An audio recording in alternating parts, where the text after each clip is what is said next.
আজকে যে বিষয়টি নিয়ে এখানে জুলাই পরবর্তী এই সময় সেমিনারের আয়োজন করতে হয়েছে, এটি কি করার কথা ছিল?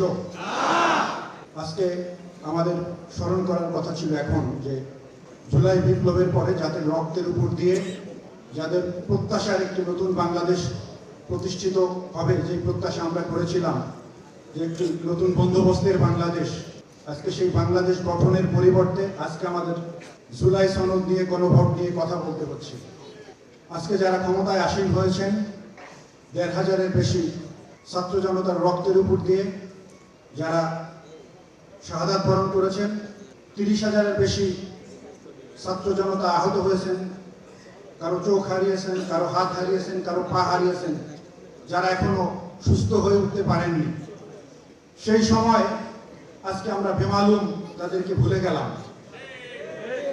তাদেরকে ভুলে গিয়ে আজকে আমরা জুলাই সনদকে পদদলিত করে, গণভোটের রায়কে পদদলিত করে, সংবিধানের দোহাই দিয়ে আজকে বারবার সেই নতুন বাংলাদেশ, নতুন